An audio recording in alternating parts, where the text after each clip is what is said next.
PSL meeting. Welcome everybody to the September PSL meeting. Thanks for coming. We won't have any updates today, but we do have a great presentation from Lars Vilhuber on replication and reproducibility at the AEA. Dr. Vilhuber joins us from Cornell University, where he is the Executive Director of the Labor Dynamics Institute, and he's also the American Economic Association's data editor. His research interests relate to the dynamics of the labor market, including mass layoffs, worker mobility, and the relationship between labor and housing markets. He also has extensive expertise on the data needs of economists and other social scientists, having been involved in creating and maintaining several data systems designed with analysis, publication, and replicability and maintenance of large-scale code bases in mind. In addition to his posts at Cornell and at the AEA, Dr. Vilhuber is affiliated with the US Census Bureau and is the managing editor of the Journal of Privacy and Confidentiality. So please join me in welcoming Dr. Vilhuber.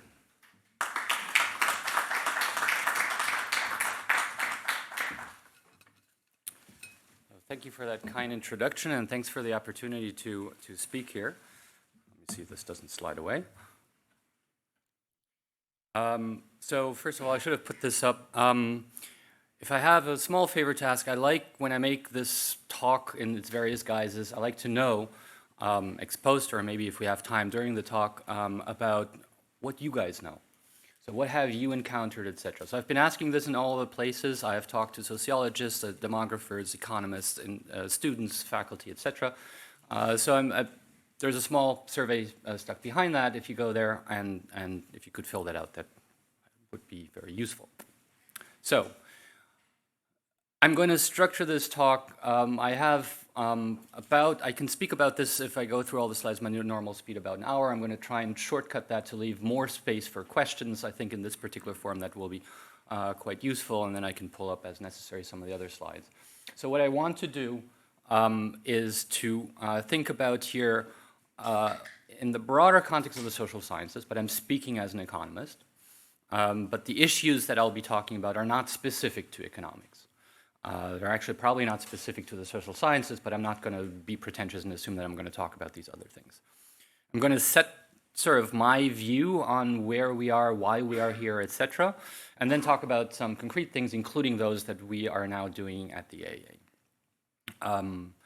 I did not put up a disclaimer slide that these are my opinions, and other than what's posted on the AEA website, it's also not the AEA's opinion, the Census Bureau's opinion, and all that, but you guys probably know some of these things. So one of the reasons we're here and why there's this interest in, if I bring it back to me, why I was appointed as data editor, why you guys are filling this room and talking about this or interested in this idea that there's a crisis of reproducibility. And I like to take a step back and sort of my view on this sort of meshes with this analysis of records and mentions of abstracts out there that sort of illustrate that the idea of talking about reproducibility is not something new. That has been continuously going on for a long time. The fact that some people pitch it as a crisis, as something that is sort of at risk of putting the sciences in a bad view, or something is failing fundamentally in sciences, is a relatively new phenomenon, not unique. There's some older cases of this. I'm going to argue that this is probably more along the lines of science as usual. Science has had improvements over time. We now know to better calculate the trajectory of a rocket to the moon than we did 100 years ago, and we may actually succeed occasionally in landing things there. But many of the issues that have come up now, and all of these are keywords you will hear in the discussion of the crisis, are not new. And the slide is not mine, this slide is from Brian Nosek, who knows really what he's talking about on these things as well. So the idea that there is low power in various studies, that there's too much flexibility in analysis, that there's selective reporting of results in a way that's biased and ignoring of null results and things like that, a generic sense of a lack of replication and the age-old, centuries-old misuse of statistics, all those are words that already appear in the literature in the 60s and 70s. Okay? And that if I took off that top line, you would say, oh yeah, that's just all the keywords that are appearing today in the discussion of the crisis. So my view on some of these things is that we are in a process, science changes, the way we think about science, the way we communicate in science changes. And some things change at varying speeds. I love to sort of show this particular data example, a data publication. This is from the 1911 edition of the AER. They printed all the data that was necessary to do the analysis in the paper, and they adjusted the publication format to accommodate that, right? So I had seen this issue in its PDF form, and I thought this is a weird PDF page until somebody showed me this picture of an actual library version of it, and it turns out it's a fold-out map, right? So I think the simplest way of thinking of this is that take this as an example. In the early 20th century, we had relatively little data to work on. We also didn't have extraordinarily sophisticated econometric models. You could write down the model, and that's the calculation that you set your GRA to do for the entire summer, to invert a matrix and do the one OLS that you could do because you finally understood how to do that. Over time, these computations became more complicated. We started to have more data. We started to have more complex things that got incorporated into computer code. And if you sort of take a snapshot of the 60s and 70s, you would have cards and tapes and some other mechanism of instructing a computer to do that. And once they ran through, you destroyed them. And to access the data, you would have tapes and some sort of solid state storage or whatever. I was involved in the Census Bureau and on the fringes of a project to recover some of the economic data from the 80s from mainframes and painstakingly extracting 7-bit EBCDIC files off of a system that at least we have the bits, we don't know what the hell they're saying, but this was the only way to take it from a computer before it died. And so these things become more complicated, and we lost the ability to cite those materials. We know how to cite a book. We know how to cite that table. We know how to cite the Statistical Compendium of the United States for 1889, but we don't know how to cite cards or tapes or things like that. At least we didn't when those things came out. Okay? So to some extent, this is at its oversimplifying somewhat, a quest by modern publications to catch up with the analysis that the publications are trying to describe, to get back to the full transparency and completeness to some extent of what they were in the good old days. So let me define what replication is. And I'm typically going to be talking about replication even when I'm not meaning it in the way I'm going to define it, because simply it conjugates more easily and rolls easier off the tongue, because reproducibility has a couple more syllables, and I've given this presentation in French, and that's even worse. There is actually some flip-flopping between the definitions that I'm going to put out there, but luckily there is actually convergence towards a consistent definition of these. This slide used to have reference to an NSF report from 2017 that defined, for the purpose of that report, replicability and reproducibility in certain ways. I actually now have, I'm citing the National Academy's report that came out this year, and there's a couple of events that I encourage you to attend in town on this in the course of this month on reproducibility and replicability in science. And so we're converging towards a more consistent way of using those terms in the English language. So reproducibility, computational reproducibility, to make it clear, is the most basic level on this continuum of definitions. This is about same data, same code, same methods, same context. It's about auditing, it's about verification of things that are consistent, right? Does what you do actually coalesce and is coherent with what you say you're doing? Replicability takes that a bit further. It relaxes these things in certain ways. You might use different code or software. You might ask an RA, read the article, ignore the code, re-implement it, see if you get the same results.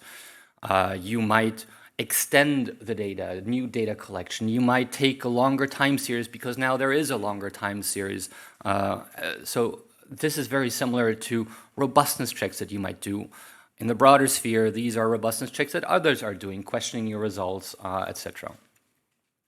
And then generalizability is starting to relax all of the above, but still asking the same question. Is the human behavior that study A found, does it appear if we do studies in other contexts, in other countries, in doing different survey methods, in analyzing and using different methods, etc.? So those are the definitions, and I illustrated that this has been an issue for a long time. I want to actually start off with a positive message, that there has actually been progress. And this is along the lines of we don't actually have a crisis because we've been constantly changing to adapt to the criticism that we ourselves as scientists are formulating to the methods that we do. And the very first thing that I can point to are that this idea of replication archives, of putting data out there so that others can access it and can question our methods, has been around now for quite some time. It took a while to sort of get up to speed and be accepted and not be controversial, but that's science in all its noisiness on its own. The longest running archive of data, not necessarily of code, is at the Journal of Applied Econometrics. If anybody publishes in there on a regular basis, James McKinnon is desperately looking for somebody to take over maintaining that archive because that's still the person who started it in 1985. He wants to retire. And my own association started to sort of argue this more forcibly with the policy in 2005. And when the American Economic Journals came out in 2009, right from the start, we had this kind of policy. But in that same vein of let's improve the discussion about replicability of science is shared open source software. The R that everybody likes to use and the Python that people use, those are innovations of the 2000s. R was created in 2001. So this isn't very old, but this is progress towards a common database. You're now no longer thinking about which year version of the VAX that I've got and that does whatever COBOL code that you might be using, and I don't have the same compiler. Those things are gone. We have 3 operating systems, more or less, ignoring some of the Unixes that are still out there. And we have lots of open source software that puts us into the same sphere that no longer is, most of the time, the source of why these things are not replicating or not reproducing. But even at a different level, and I'd like to point out that economics was one of the first ones to sort of contribute to that, but not the only ones, are open sharing of sources in centralized repositories, like if you're a Stata user, the SSC archive, which also goes back to the early 2000s as, hey, let's put this all into some place, and maybe we could have a journal that reviews these things, and there's some peer review going on of the code, and they're known to be robust, and there might be different versions, and to get them out there, all of you, if you're using Stata, use some of these packages at least some of the time, and that is progress. Right? That wasn't possible before, and that isn't possible in some of the other domains where this is less used. You don't have robust repositories for SAS or SPSS code, or MATLAB code even. MATLAB code, believe me, once I start to talk from the trenches, is a mess in terms of when it comes to these packages. So things like the R, the CRAN, the SSC are innovations that help us to sort of advance transparency of the research that we're doing. Public use data and restricted access data in shared environments are innovations of the 80s, 90s, and the 2000s. So the whole idea of public use data wasn't obvious back in the 80s. ICPSR has been around for a while, and many of you may have used things from that. That was a huge innovation to be able to say, I've got ICPSR study 1, 2, 3, 4, 5, and you do too, and you can get the exact same copy of those tapes shipped to you in a box that takes goes onto the mainframe and whatever. And now you just download it, but it's the same principle. And IPAMS has done tremendous work on sort of consolidating towards these kinds of things. They're not perfect. But the idea of not all data can be public for good and sometimes bad reasons, but giving lots of people access to that is also an innovation of the 2000s. The first US RDCs stem from the late 80s, but around the world, these have taken off. The Canadian Research Data Center Network, I'm on their board, started in the early 2000s.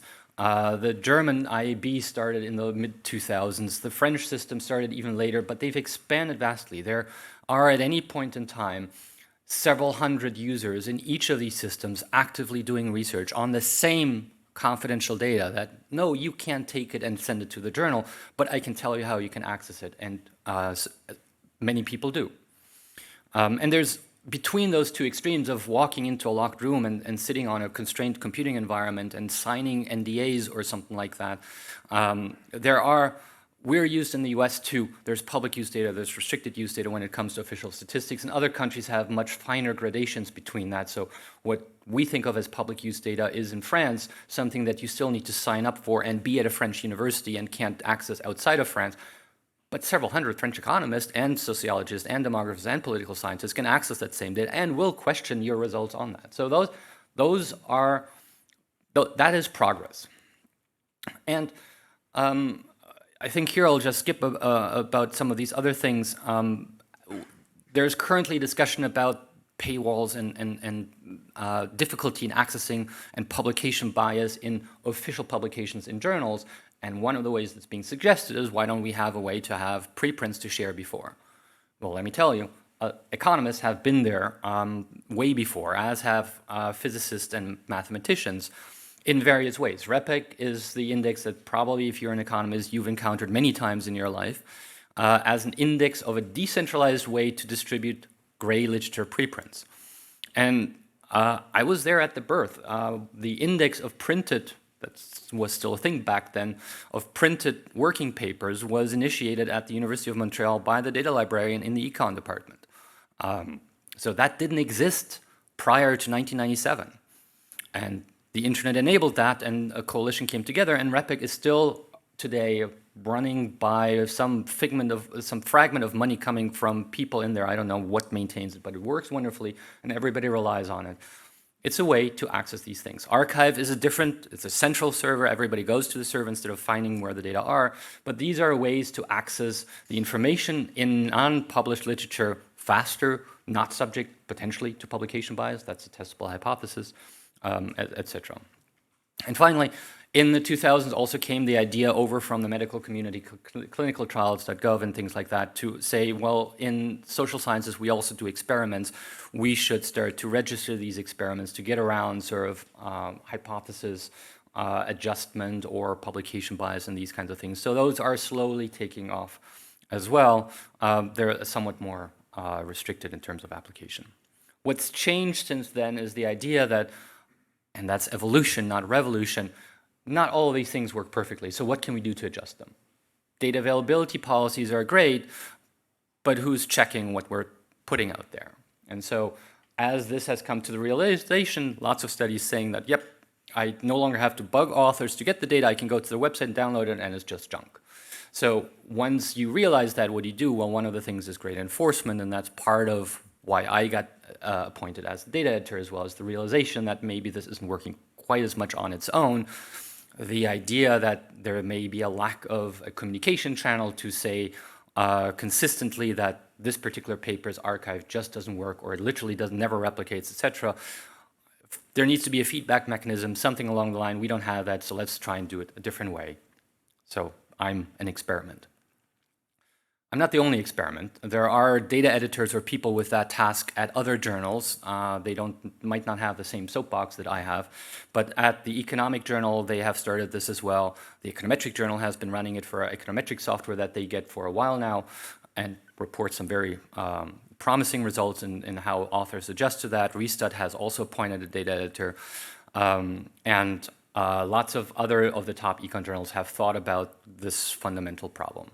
And if you're thinking of everything Lars is going to say today, I'm not quite ready for that, so let me submit to the QJE. Let me assure you we're ensuring an oligopoly of that, so we're constructing a guild of data editors and coordinating our policies, so you can't get away. Let me just skip that. Of potential interest is the idea of results blind review and how those things interact. I'll note that there's a tension for, well, this might be great if you're conducting an experiment and haven't yet collected the data, but if, for instance, you're using public use data, what does results blind review or pre-registration actually mean that's not entirely clear. But the basic idea is that, again, to address some of the issues I've highlighted before about publication bias and lack of null reporting, etc., that you get your article pre-accepted based on its theoretical merits before anybody has seen the results. In some cases, data might not even exist. And then everybody analyzes and gives you referee reports on the methodology. Then you get accepted, then you collect the data, then you write up the results, and then you just get assessed at the end. Did you actually say what you promised to do? But your results specifically are not good, not relevant for publication. And there is a connection here to, if you think about the restricted access data I was talking to earlier, where you need to apply for access to these kinds of things, that is, I believe, but that's my opinion, an unexploited opportunity in the sense that if you need to write a proposal to access the data and nobody else has previously looked at that data, or at least you credibly haven't looked at the data, that's very similar to not having collected the data. You couldn't base your hypothesis on looking at the data. And so there's an unexploited opportunity to maybe leverage what many people see as a hurdle as a scientifically valid hurdle for a different reason than you originally thought. So yes, it's cumbersome to wait a year and a half to access Census Bureau confidential data, but maybe there's a silver lining. And other domains have discovered preprints, and I think that it's the greatest thing since sliced white bread. That's, I think, still something that will need to be assessed empirically, and that's science. That's part of the evaluation, is we're going to put forward new mechanisms, new methods, new infrastructure, and we're going to assess whether they work, and if not, we will change. The adoption of these practices is encouraging. Across all domains, and this is in generically the social sciences, the adoption of methods such as posting your study instruments online. If you're an experimental economist or in HR or in psychology, then the idea of doing this seems to still be quite pervasive. To me, that always seems somewhat strange, but I grew up using official statistics where you can get every possible ACS questionnaire ever published, etc., and look at what that might mean. The idea of not sharing study instruments seems strange, but it's growing, at least in terms of acceptance. But the idea of posting data or code online, that's the green line at the top, is growing in acceptance overall. Why does it come from such a low base is the question that led us to where we are. The encouraging fact is that most people now think that that's actually a good idea. So, are there issues? Of course there are. I can go on about how most economists don't know how to cite data or even describe how they got the data. Sometimes what you see on the screen, that's it in terms of doing some of these things. And while the BEA, for instance, doesn't publish like every 5 minutes new data, they do revise data, and so it might matter actually what you download and use for your analysis. That should really be easy. We've known for a while what data citations look like. And actually, the American Economic Association has guidance on how to do these. 95% of articles don't have a data citation. So many data sets are imperfectly described. If they are idiosyncratic data sets that aren't, say, public use, they're imperfectly described both in terms of characteristics and in terms of access. And often they don't have a permanent location that I can reference. So they aren't properly archived. And this goes to surveys being conducted by the Federal Reserve Bank or things like that, where I've talked to their data librarians and say, we have got perfectly good archive, and you talk to the guys running the survey and posting it on their website, and they say, of course it's in a perfect location, it's on the website, download it. And so these kinds of things occur all over the space. They're not just the researcher's fault, it is part of the overall thinking and culture of how to manage these kinds of things. Let's get the data out as quickly as possible is a valid reason, but to do it right is also a valid reason. Often we kind of skip that step. Code writing is still not very useful. I'm pointing here at examples that are literally quoted from the 2006 article looking at early 2000s data. I can tell you that this is still the #1 problem that my RAs encounter when they replicate code. So writing so that others can run code still isn't the default in terms of how we do these things. Now I'll get later on to what I think that is the case. And then of course things just disappear over time. And while the idea of creating compulsory deposits is an attempt to address that, often the deposits that we have gotten are, here's a README, it says go to my private website. And so this is still a problem occasionally, and we're addressing that ever more. So how can we do better on these dimensions? I'll take an example myself. When we published this data back in 2011, research for this started in 2009, we used lots of data. We posted data in a website of our own and pointed to it. We didn't know how to cite data either. I've learned a lot since then, and so this is the culture of what was then, and we're trying to change. So what we actually then ended up doing was actually at some point in time me realizing this isn't good enough. What is there out there where I can deposit this data? And one of the reasons the journal didn't want it was because it was too big. And so I went to a free resource called the Dataverse and deposited the data there. I can actually link it back to the journal, so there actually is a link in the behind-the-scenes scientific literature architecture that assigns DOIs and things like that back to the actual article. But of course, the article doesn't adjust for that, so we're still in an emerging world to that. The article is static, my data was there. The right way to go about these things in order to make the article properly linked is, of course, to do it before you finish the article, and that's where we're heading now. In fact, the best way to do that is to do it right from the start, and I'll get to that in a moment. So the key thing that brought me here was that not enough articles are reproducible. So, and that when I'm talking reproducible here, this is at the most basic level of same data, same code, same method, same context. What you got here is actually what shows up in the article. There are different ways of measuring reproducibility. So the colored bubbles at the back are from an experiment that we've been running for a while. We've stopped collecting the data on that. And there are different ways of measuring reproducibility in sort of our context. We took all of the articles in the AEJ Applied Economics, a census, if you like, of articles, and had my undergraduate RAs try and replicate every single one of them and classify them then in terms of the results that they have. And so the question is, what works? 25% would be the rate if you sort of say, overall, out of those articles, how many actually come up with a complete replication that satisfies what you're doing? In the grand scheme of things, that's actually not bad compared to some of the other sciences, but that's far from ideal. Well, part of that is because a good chunk of the articles actually refer to confidential data or some sort of restricted access data. So 40% of the articles actually use restricted access data, and of course, then it's more difficult to do. So if we take those out, 25% use public data and are partially reproducible, and 25% use public data, and we mostly succeeded in doing that. So when you have access to the data, if you translate that to the smaller denominator, you've got about 40 and 40%. So 80% are partially reproducible. Now, typically the partially reproducible is due to code breaking, not because the results are different in some significant way. So that's actually not too bad. And so it depends on what you put in the numerator and the denominator to sort of get to these kinds of things as they are moving along. So if you look at this graph, the sort of notion is that maybe things are improving somewhat because it really depends on how you measure it and are we doing that. But it's not perfect, and so it's half full or half empty, depending on your point of view. So some of the other issues, the accessibility of the data. So one of the things that you want to do is that if in the past, if data wasn't open access, you could click on it and download it or could give it to me in some sort of way, then no real information was provided. While the policy said you should provide enough information so that people can reasonably replicate it, that wasn't, at best it was done in a verbose way. And we've learned that there are better ways of doing it.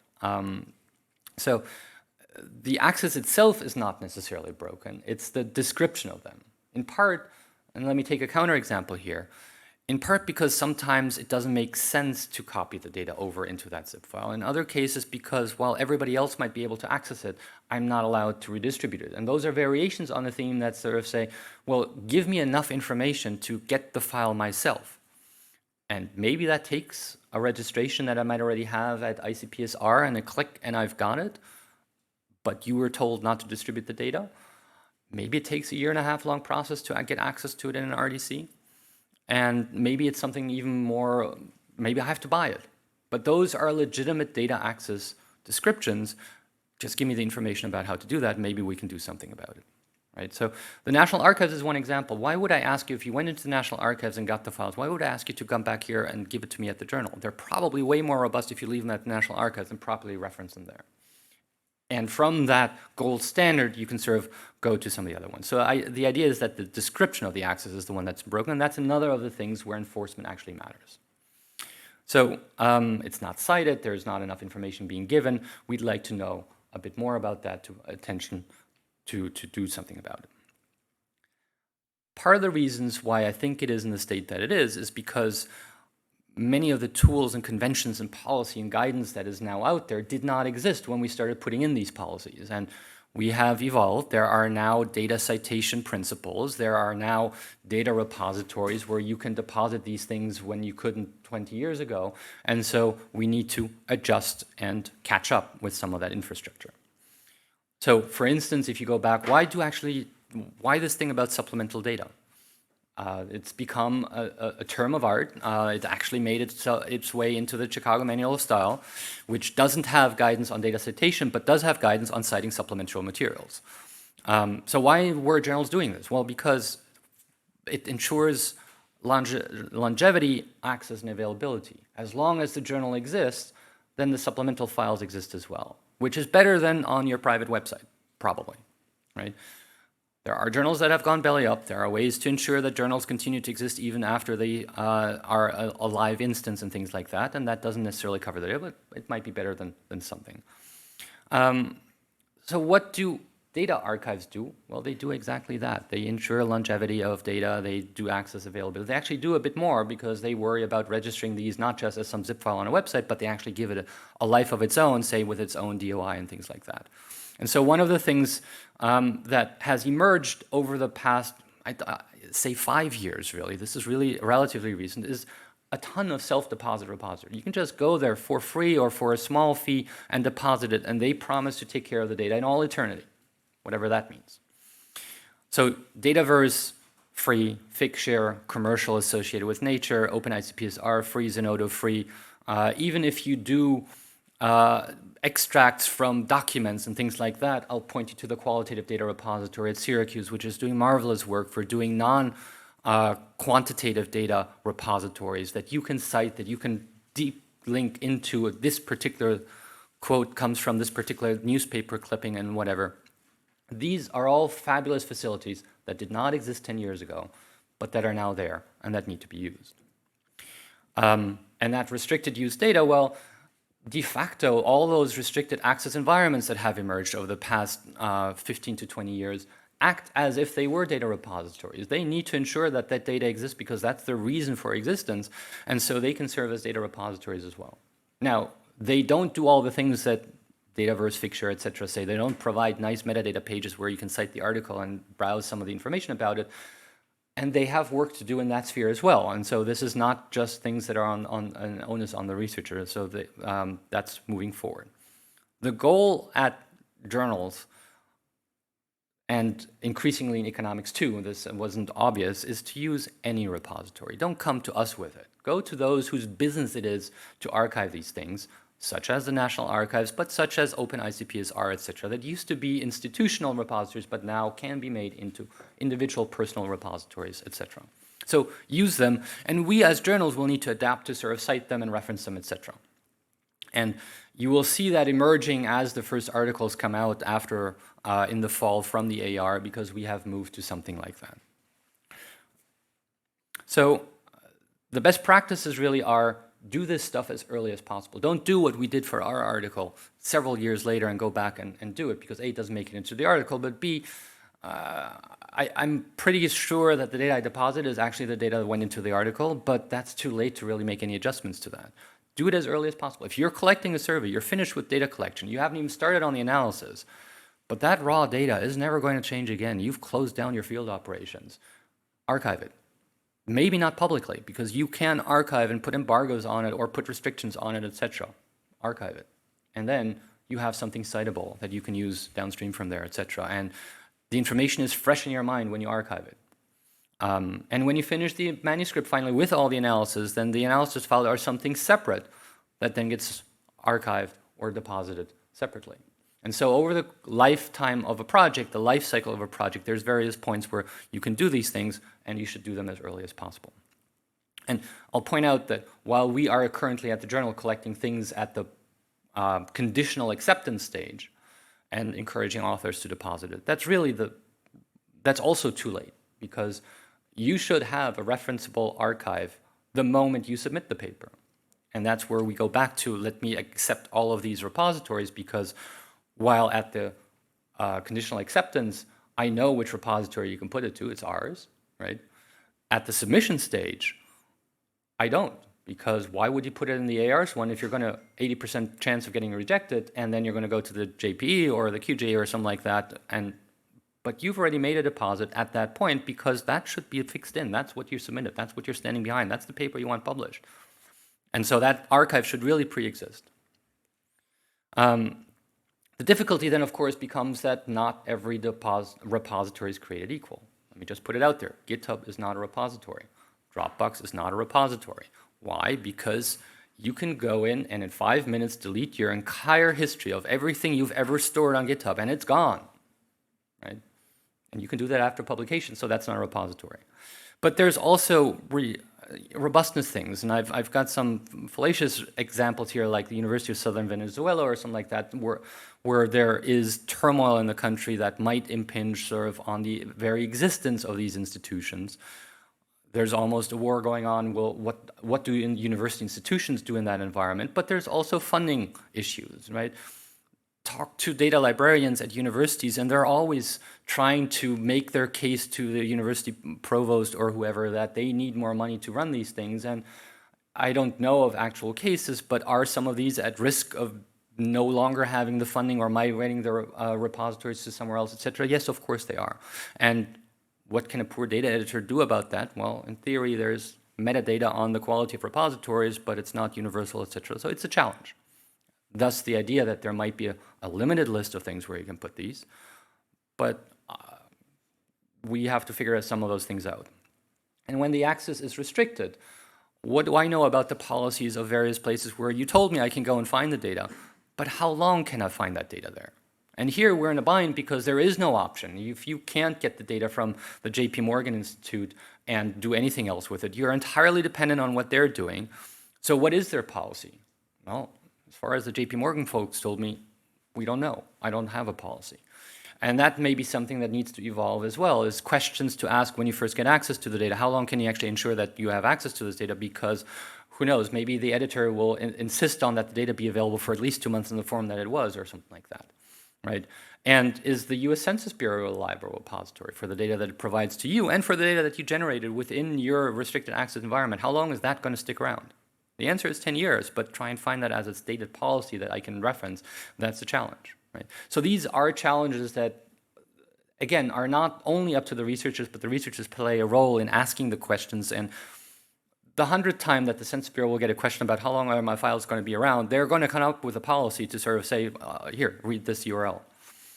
And so those are valid questions. The key thing is describe them and cite them.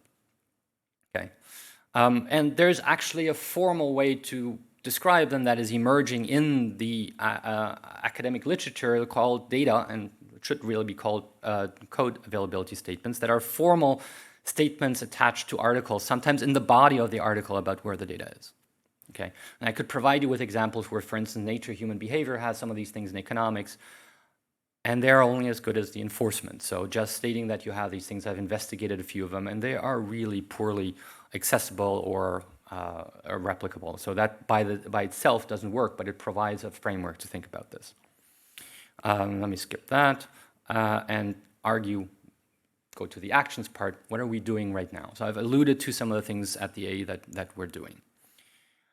The key thing, the vision that I articulated to the AEA Executive Committee when I was appointed to this position is that this is about transparency, not necessarily a pedantic view of reproducibility. So it's about more transparency about everything that goes into an article. So it's not just about computational reproducibility, but it's also, it needs to be flexible about some of these things. If you can't tell me that your institute archives the data for any amount of time, then you tell me about it. The README should say something about it, or an emerging data availability statement should say something about it. It shouldn't be something that is obscured or opaque, right? So transparency is the key part of it. And we're going to help people get there because not all of these things are clear from the outset. There's a huge diversity of ways that we are encountering. We've gone through 300 articles post-publication.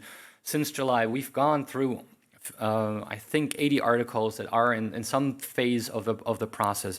The diversity of descriptions that you get range from the awesome to this is totally unacceptable, right? And part of that is cultures.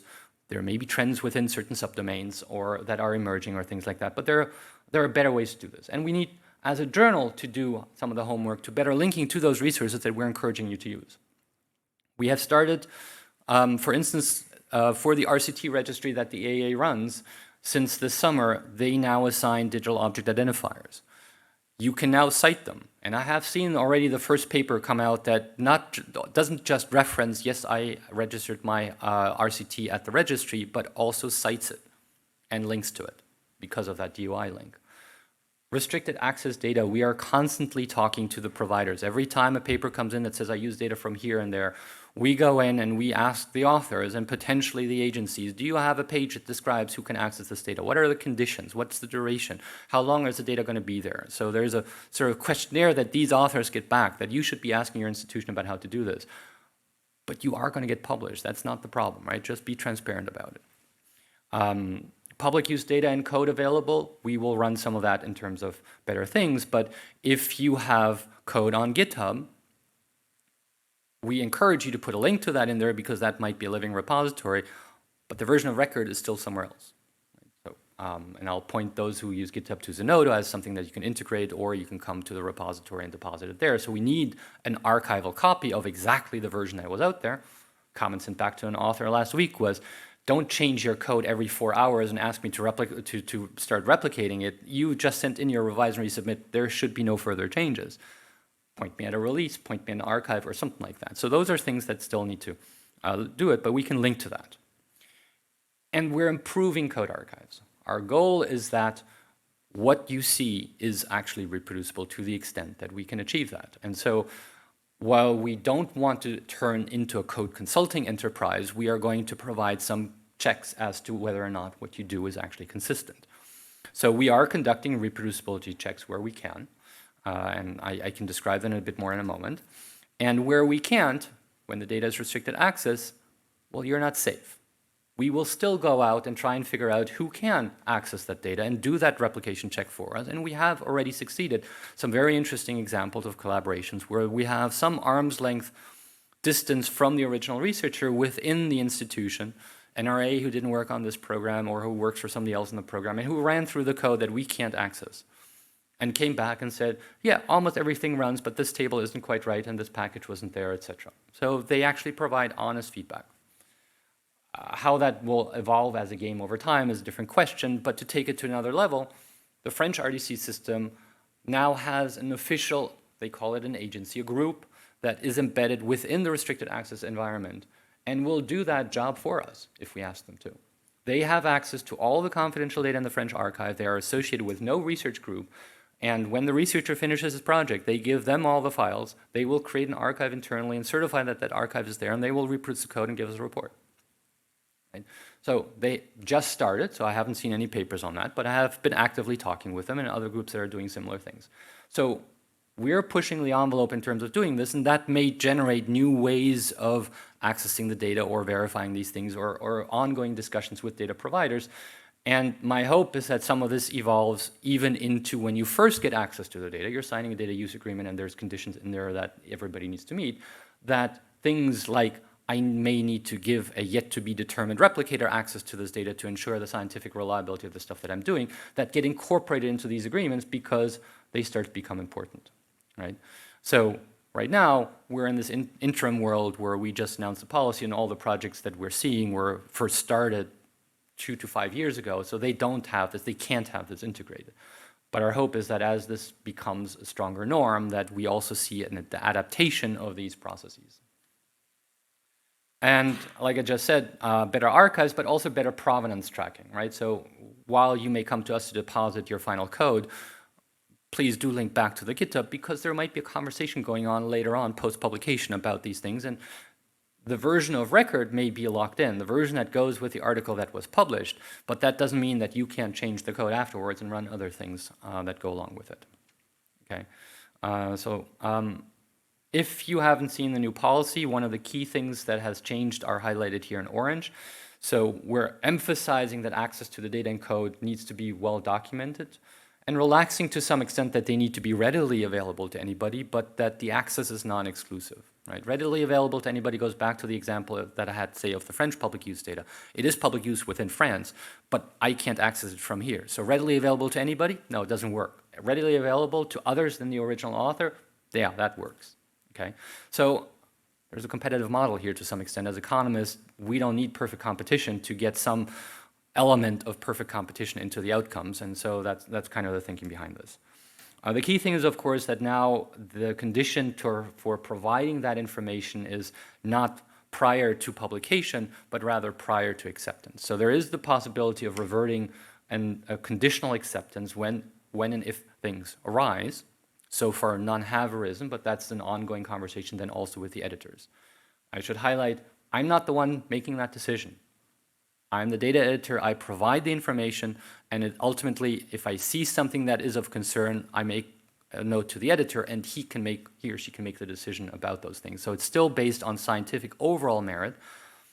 Maybe the non-replication can be explained. Maybe there's some fundamental variability that says this has this, but when you ran it, it came out non-significant. And as it turns out, we may need to get back and publish a range rather than a point estimate or something like that. But it's still worthwhile to publish it. Those are hypothetical situations that haven't arisen yet, but who knows? And the policy now explicitly mentions the presence of the AA data editor as being the person to assess these things. And assessing is broad. It is also assessing the availability of the data or the documentation of the data access and things like that. We are encouraging best practices because ideally we'd get to a world where this is push-button programming, and there are some institutions that have made that their goal internally. In fact, I was just on a panel yesterday, and 3IE, which is an evaluation group based out of the UK, for instance, when they fund projects, they withhold part of the payment until there is one file that runs all the analysis through to the end, and they get 100% compliance. It's wonderful. We're not going to do that for the journals.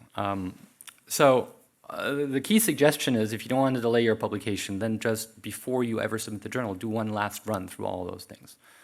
Now again, that's fine as a best practice. It doesn't work if you just spend 20,000 compute hours on doing that kind of thing. You may not want to do that just for the heck of it. There are variations on that theme, but be cautious about all these kinds of things and be sure that everything is documented.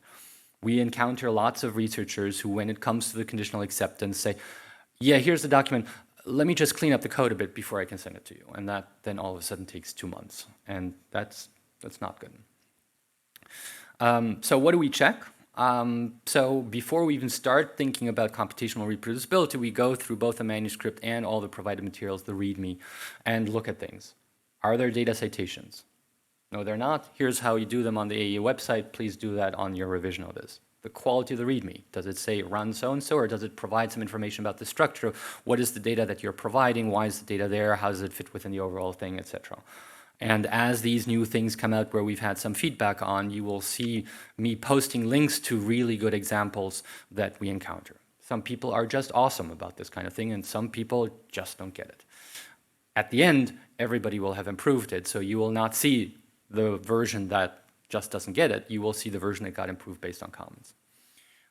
We look somewhat at the quality of the code. We don't assess whether you're using the right econometric methods and things like that, but we do look at, is there documentation in the code that allows somebody who you've just instructed to run through these things, identify where's table 1 being generated, where's figure 1 being generated. Is a figure 1 being generated the same way it was in the paper? Is there some post-processing going on that sort of modulates that, etc.? That's not described. If you are cleaning up the figure for publication purposes using some photo editor or something like that, some image editor or something like that, describe it, right? I mean, if the outcome is prettier than before but is fundamentally the same, that's okay. That's what a lot of people do. But it should be in the description, because otherwise we're going to be, why is this different?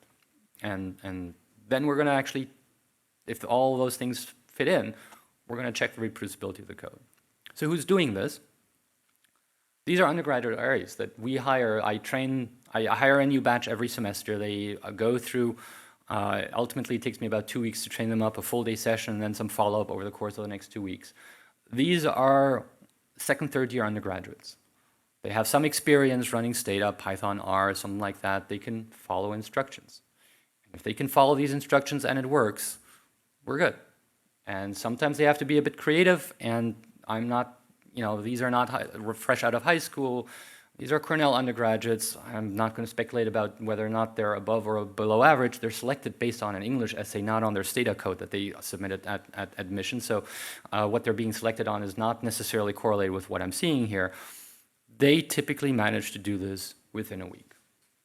And that's sort of the baseline here.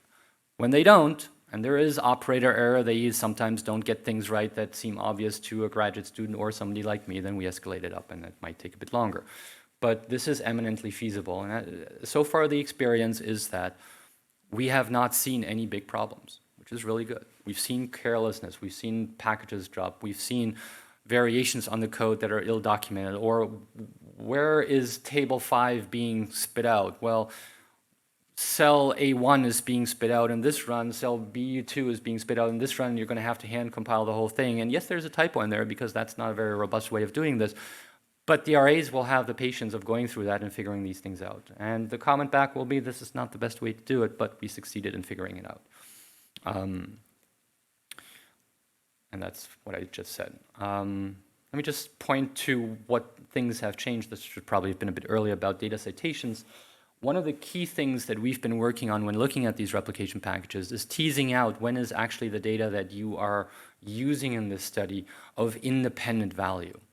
So some examples that have actually been published, there's a paper by, sorry, name blank.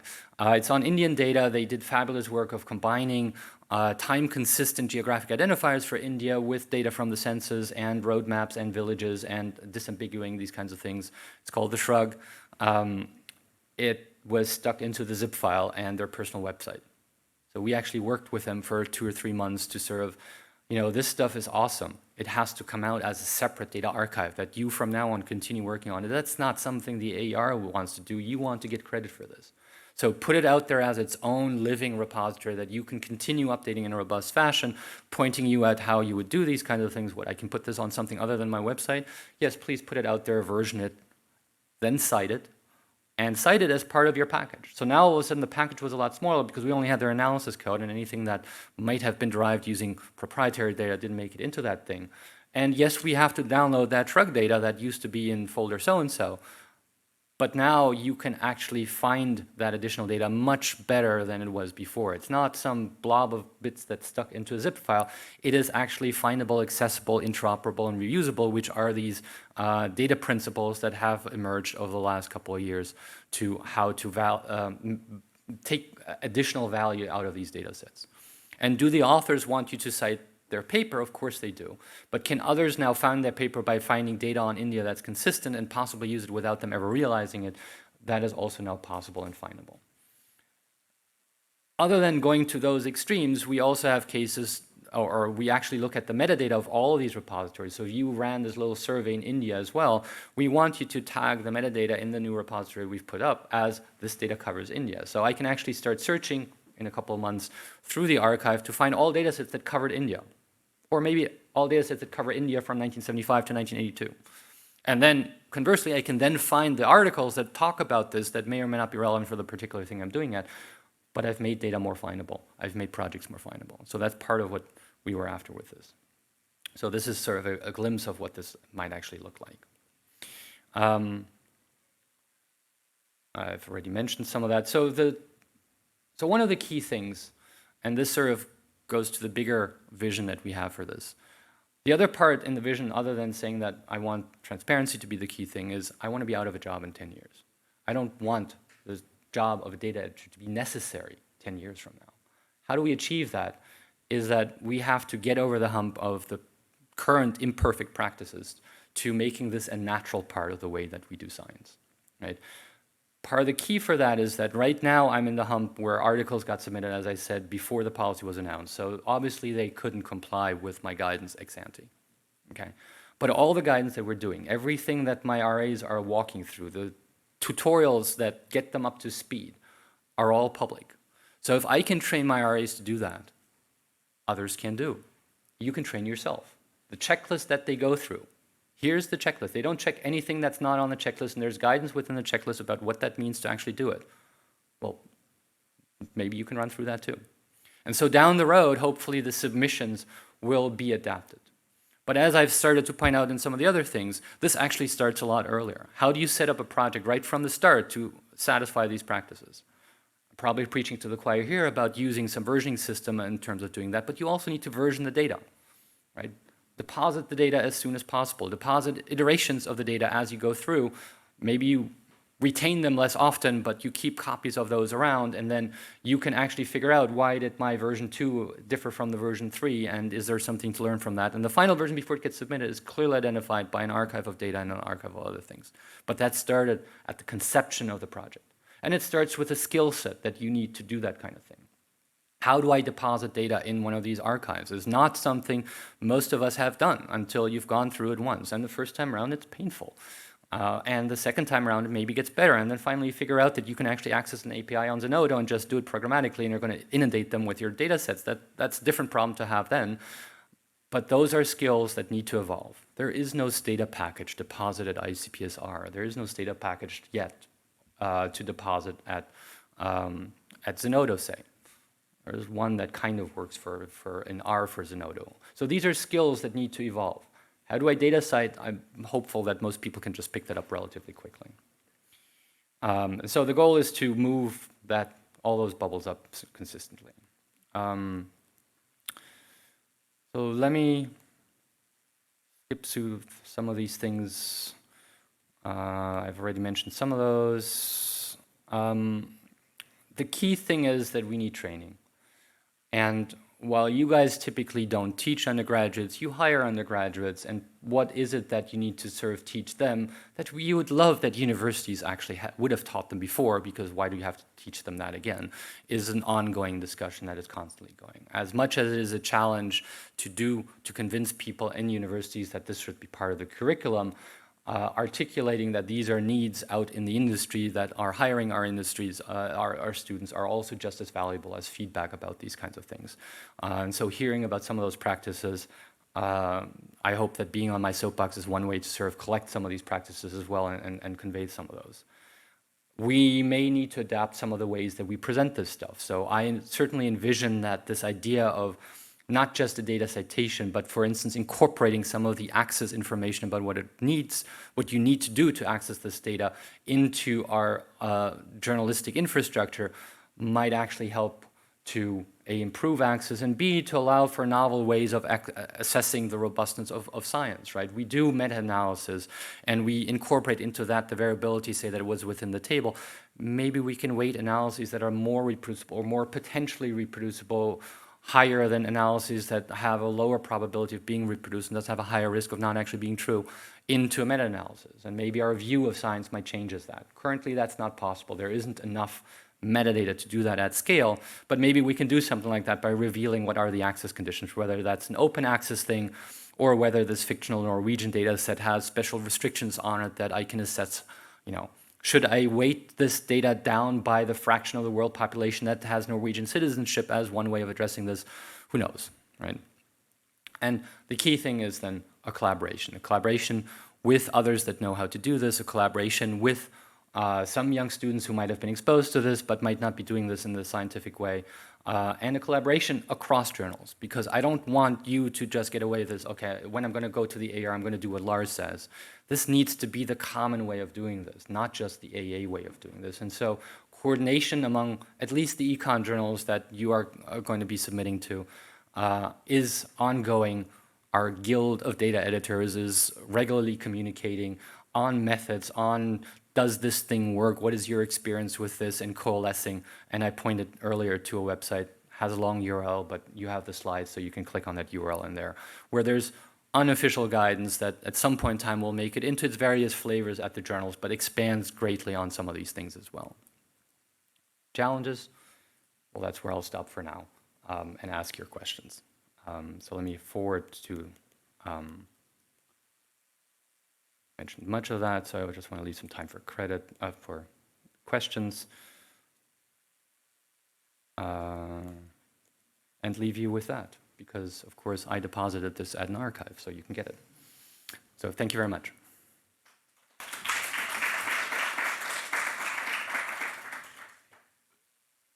I hear there's a mic, so if you could ask your question on the mic.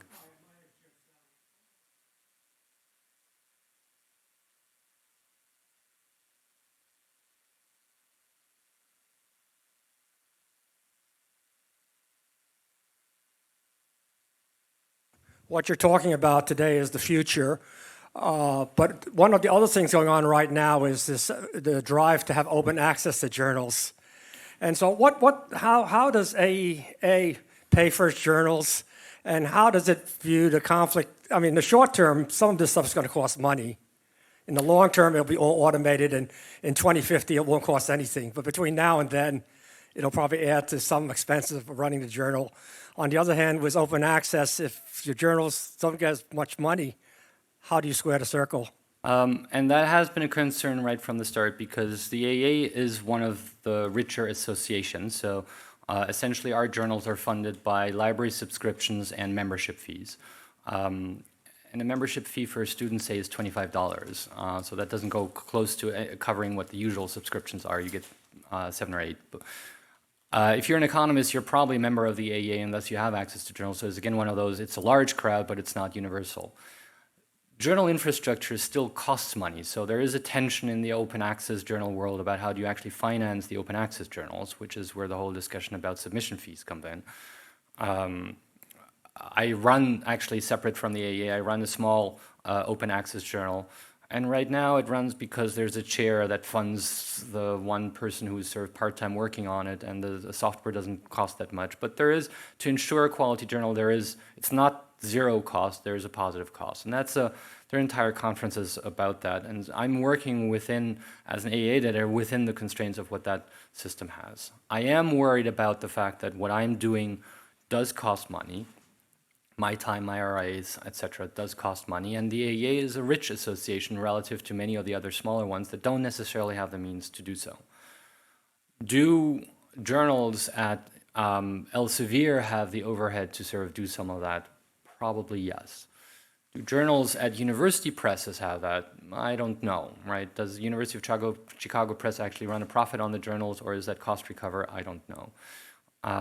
There are entire conferences that sort of debate these things, and that's important. I pointed out earlier, and it is one of the projects that I would like to undertake, is to actually assess in economics whether or not the presence of open access preprints, which we have 40 years worth of data on, actually addresses, at least partially, the publication bias things and the access things. You can get almost every econ article as a preprint. You don't need to go to the journals. And yet there are differences between them.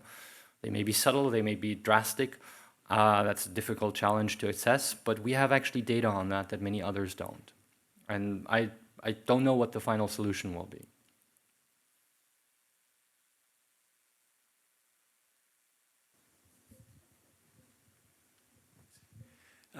Quick comment, speaking of the economics of the process itself, and then a more extended question if I can. But it kind of from the outside, it would strike me that the real scarce resources in all of this are journal reputation and basically uncompensated reviewer time. And it strikes me, and I don't know how you would actually get the resources to do this, but moving the sophomores kind of one step further up in the chain so that something's been through them before it's going to reviewers would strike me as like kind of what the social planner would do, but I don't know where the actual budget for that comes from. I would imagine it's sort of one order of magnitude from what you currently have. To link it to the open access or preprint literature, ideally you'd actually want the preprint to be reproducible, and so even if it doesn't get published, that shouldn't be the gatekeeper. And I definitely see elements of that occurring. So Cornell has a service that you can invoke at no cost to you for now. That is pre-submission verification, and they follow exactly my guidelines, right? So if you run that through them, then your code in the working paper will be reproducible. And maybe down the road, I don't need to reproduce them because I'll just use their certificate of reproducibility and say, okay, we're good. You just skip that entire phase of the costly process. Referees at the AA are paid, I forget, it changes occasionally, I think $150 each. It costs me about $150 of time to have an RA replicate this thing, and then some fraction of my time to review the report. So it's on the scale of what a referee would do. Can we have the referees do this? Well, you're already begging them for their time, even if it's $150. If it's push button, maybe they will, maybe some will, etc. It's somewhere on the same line as what referee checks the references. Definitely not every one of them, but maybe some want to. Maybe some want to check the code. And so there are new ideas. How do you entertain an open access system where all the referees are unpaid and have to be willing to step up, and some papers will never get a referee because nobody cares? Those are things that are still evolving. But I definitely see that putting these things out as guidelines and as the fact that, yes, we will check you, will percolate back into the system, into whether that's university infrastructure that you're going to put together, and undergraduates love this kind of stuff. Do we have to pay them to do this, or can we make it into a class so that at the same time while they're learning skills, they're also serving as the university pre-publication submission? Maybe there's a way to figure that out, right? It doesn't necessarily take a lot of money to do that. Institutions are doing these kinds of things. So some of the research institutions, such as JPEL and others, do working paper emission verification at varying levels of this just runs, or we've re-implemented with an RE working on it for 3 months before we're going to put our emblem on it. Should institutions worry about that? Should the AEI have somebody that sits on these and say, look, you're going to be associated with our institution. Should we check that your code is reproducible? Should the Census Bureau or should the Fed researcher be doing these kinds of things? And those are now, in the presence of standards that are emerging, things that can be reasonably argued. If you are, say, a researcher at the Census Bureau, your paper is subject to statistical review before it goes out the door. Could we just simply tack on some computational reproducibility check as well? Most of them would right now fail, so there'd be training necessary to get up to speed for that not to be a costly exercise, right? So the cost is related to the skill set of the researchers, but it's also related to how much money and reputation, et cetera, in a very complex system might sort of work together on these kinds of things. Somebody comes back and says, look, I did all these macro papers and they don't replicate. That's one thing. Somebody comes back and says, I did all these papers for the Fed of Kansas researchers and they all fail. That's a different thing, right? Those two are correlated. And that's a fictitious number, but that is something maybe to worry about. And if I can ask a real question, Okay. thank you. I think I saw some Python fly by there, and so this seems to have a lot of the same flavor as kind of the dependency management problem in software more generally. And just from like the Python perspective and all that, and kind of whatever's happening with containers or whatever the new thing is, seems a bit like an unholy mess. That it seems like there are a lot of possible solutions, none of which have been converged on or seem to work. And is that something that you think about or would have recommendations on? Or? I have thoughts on it. I don't know what the right solutions are. So taking R, which I know a bit better, or the state of things that we run into, think of the minimal set of outside packages you need to do what you want to do. But you're also using a lot of the embedded ones. You're running a regression. We want you to, the whole advantage of using software that was shared or that was relatively accessible financially was that we are all now using the same Stata algorithm to run the regression. So even that might not be the best one, we're at least using the same one, and then we can improve on it over time. The package management thing often, if I'm going to just say my thing is dependent on tidyverse, that's a huge set of dependencies. Maybe I don't need all of that, and so whittling it down to the minimum necessary is useful. Some of these things have robust repositories. So CRAN has what I consider to be a relatively robust repository policy. So I can install old versions of these things even if they have been abandoned and things like that. They don't go away, and there's tons of copies all around and things like that. Stata doesn't have good versioning of its packages. It doesn't have repositories stuck all about, but there are other ways to sort of say, okay, I'm going to install it locally because most of those things are not licensed in any restrictive manner, so I'm just going to have that version that I use as part of my repository, and then you don't have any external dependencies because I've cloned them all locally. So there are a variety of solutions to that. None of them are 100% robust. The day that, I forget what it was in Python, that or NMP or something like that, somebody because he was in a bad mood, deleted his entire repository and broke the internet that world is an indication that, you know, the reliance on open infrastructure has failure points as well. The moment that open ICPSR's funding model collapses, that repository needs to be someplace, and they have policies in place to the day that actually happens. Smaller repositories might not, right? What do we do with our data holdings when we no longer exist? Do we have an agreement with others to take it over and do so, and et cetera? Those are things that they're imperfect. Current fashion for Docker. Will Docker even still run 10 years from now because it's highly reliant on particular versions of the Linux kernel? And can you still dig out kernel 4.4 when we're at kernel 15.2? And will that still run is an open question. I had a computer scientist at the meeting yesterday who said he was just trying to sort of compile code, Fortran code from the 1960s. And for the life of him, he couldn't find, the earliest compiler that could find was from the 80s, and that didn't compile that code. So it just didn't work. There are projects that are starting to archive software environments. There's a project at Yale that literally captures physical machines and then tries to emulate them as closely as possible in software. And so you can pull out Windows 95 running on 386 if you want to, and try and run whatever happens to have been that in a virtual environment that actually replicates it relatively closely. And there's a science behind that, and there will be some imperfections and some loss of coverage. So there are challenges. Most of those things are luxury challenges. I'd much prefer to have proper dependency management for the Python code that probably will work for the next 10 years than worry about the problem 50 years from now.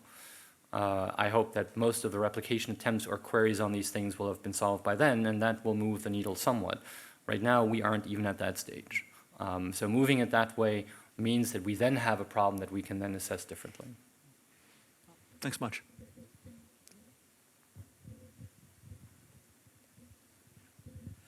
I have a question about the restricted access data side of things. So a lot of what you were saying was like, well, and if this obviously is harder, and what can you do? But what are kind of the theoretical ideas of what you could do? Like, is there some frontier of having like a replication referee that has access to the data, or you have like a set of people who have access to that you could farm that out to? And maybe if someone is submitting, back to the cost thing, if someone's submitting something that relies on restricted access data, and you have a limited set of people who can actually run that replication, having some sort of like different fee for submission for that, saying, oh, this is going to cost more to referee properly to help offset that. Just what your ideas are with that. So there's all of the above. So there are sometimes reproducibility is actually embedded within some of these restricted access systems. So my favorite example for that is the German labor RDC, where they don't actually release to you the tables that you generated. They release to you the tables that your code generates when they run it again.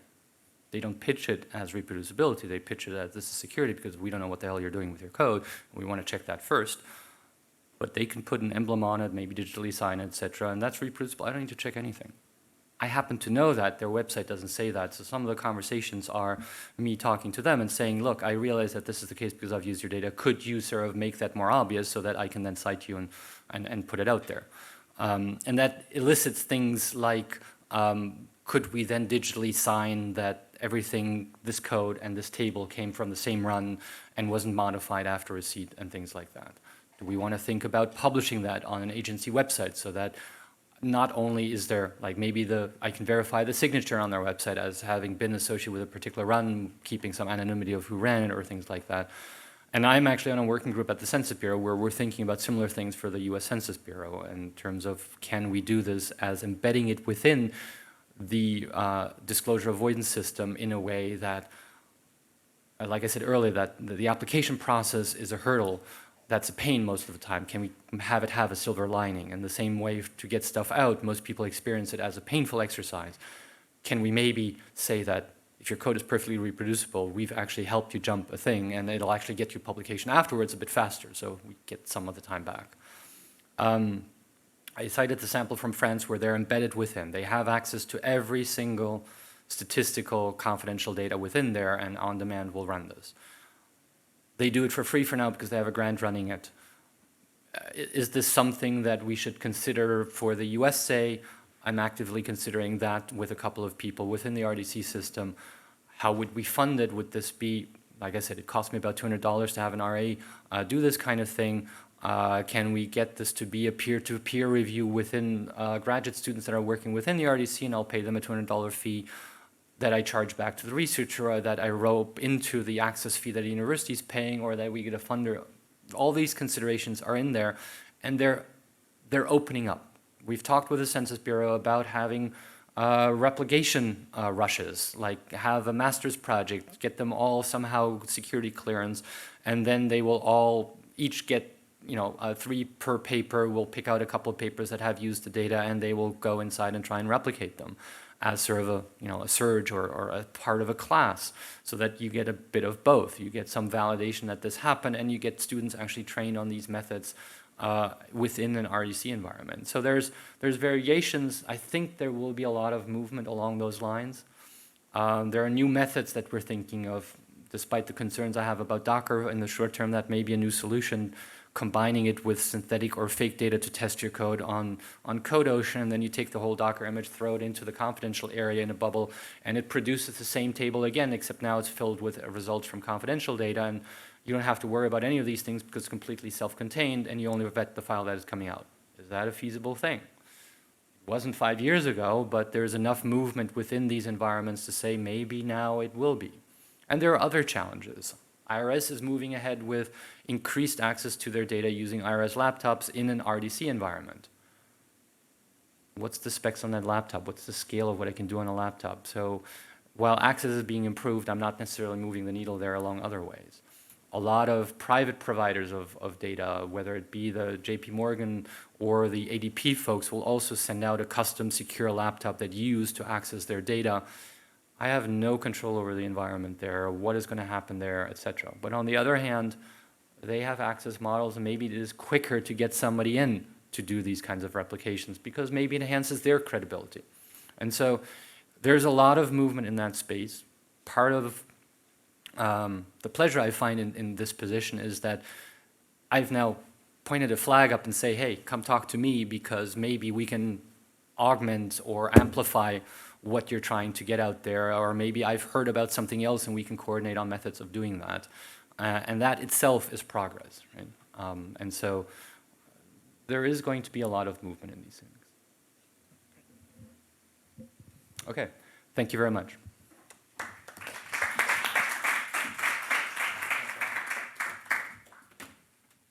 Thank you very much, Dr. Vilhuber, for joining us today, and thank you all for coming.